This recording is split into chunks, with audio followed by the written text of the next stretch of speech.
Hello, everyone, and welcome to Pro Wrestling Inside Now. We're going to go over, Daniel Lang sent us a bunch of photographs and programs from the AWA, the American Wrestling Association. Here is a program, I believe, 1983, Mr. Saito. Jack, you think this was before or after? McDonald's? Yeah. I think that was before McDonald's. Way before the McDonald's. What title does he have? Well, he was a tag team champion, though, right? Yeah. He won the tag team champion. Ken Patera. Nick Bockwinkel, the AWA World's Heavyweight Wrestling Champion. And that's a champion right there, buddy. Classy man, too. Very nice man. We got to make some trips with him in 1987 when he came through Continental Championship Wrestling. And he wanted to actually be the booker. Continental Championship Wrestling. I think they should have allowed him to do it because he would have brought something new to the table that we were just giving the same old stuff over and over and over again, about like what you watch on WWE these days. Here is Baron von Raschke. Oh, there's old Buck Zumhofe. Oh, somebody said he'd be in the top 100. Who's the guy right? Who's the Chris Markoff? Chris Markoff in that. And he was good. Kenny J. I don't know if I've ever remember seeing a Kenny J. I remember the name. I don't remember ever seeing him wrestle. There is Hulk Hogan and Ken Patera in that, and also Jerry Blackwell and Aldon Al Casey. I guess that's how you used to say his name. Adnan Al Casey. I never could say his name. He should Billy White Wolf. He should have just stayed as Billy White. Well, about this time, I guess it was Mr. Fuji. Mr. Fuji. And, okay. They must have been the tag team champions.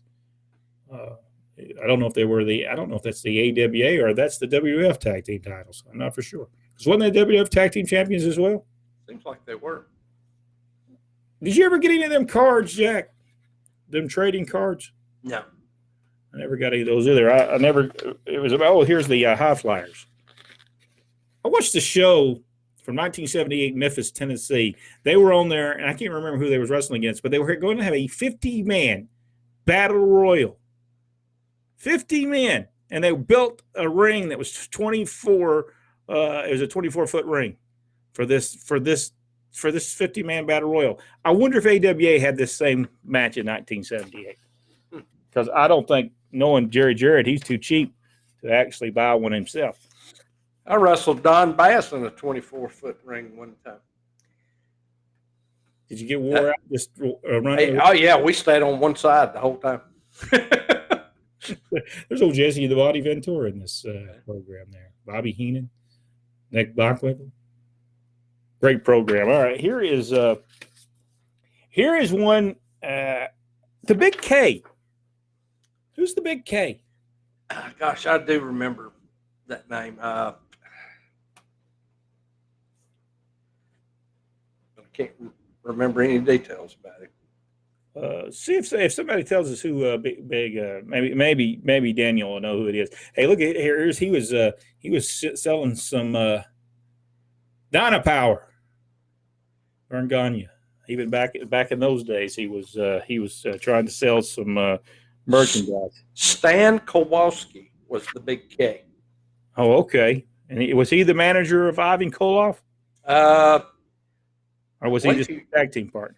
I believe he was a tag team partner. No, I see that. Koloff and Big K form Brutal Team. Right there it is. And here is Dick Murdoch and Dusty Rhodes. They are right there. Maybe in this one's the one's got the Ric Flair picture. I would venture to say maybe this is the program that has it. The almost rambling Ricky Rhodes. That's right, but Vern Gagne put a stop to that. Rene Goulet, tremendous wrestler, by the way. Oh, man, he was great.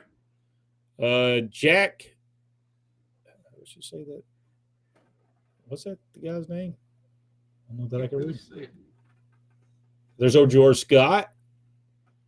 Later would become the booker for a long period of time for Jim Crockett Promotions. William Snyder.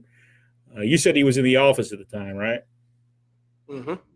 The Crusher, Dick the Bruiser, Vern Gagne, or as I said, Vern Gagne.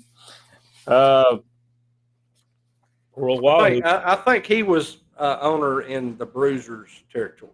On the Bruisers territory. Think about it. There's Billy Graham, Wahoo McDaniel, but Wahoo didn't have a great day that day. Somebody had roughed him up. Let's see here. They had beautiful programs, by the way. Yep. Oh, here's the card, and I know, Jack, you won't be able to read that, so I'll read that real quick over here. This card for this, guys. I may not even be able to read it, and I'm right here with it. Opening bout: John Heidman against Jim Brunzell. Tinker Todd. He was from England. Tinker Todd. I remember that name. Against Bob Brugers, which was in that. Yep, he was in the plane crash. Reggie Park against the Big K. Ivan Koloff against George Scott.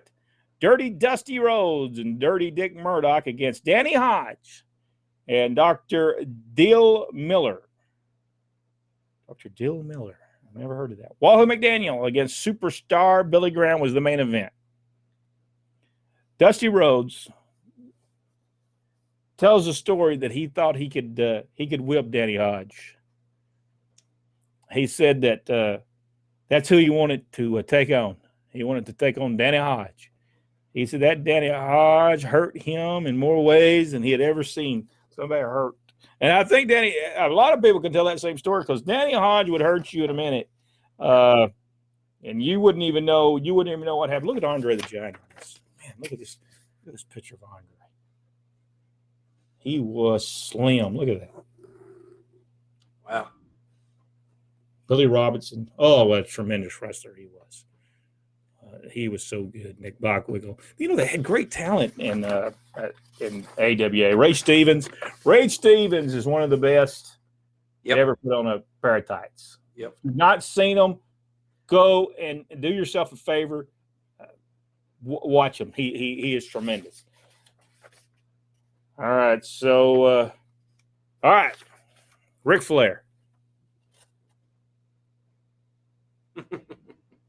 And Bob, which goes, I think at the same time when Ric Flair goes to the NWA, and there's Joe Scarpello, Bull, which was over that Bulkinski, however you say that. He was over big time in that area. Pedro Morales, the Blackjacks.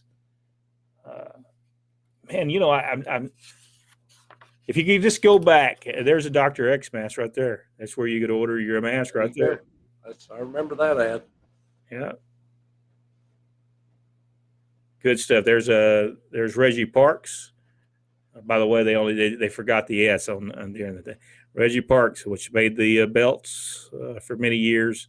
Yep. And there we see Mad Dog LaShawn, and I think it's Butcher, right? Yep, that's Butcher. They said he was crazy, by the way. Butcher is on Facebook. I wonder if he's still crazy as he was back in those days. This mask right here, $3. Mask was only $3. The T-shirt was $3. So that wasn't bad at all. If we could sell masks for $3 today, we'd be rich people. But it costs $6 just to mail this stuff. Great photographs, and we'll go one more picture that I think Daniel aimed for this. The Valiant Brothers. Wow. Signed by Johnny and Jimmy. Just a great picture right there. And on the back of it, their certificate of authenticity for the autograph of and again, thank you so much, Daniel, for this. This is going to go on the back wall and hang up. If you enjoyed this video, give us the big thumbs up.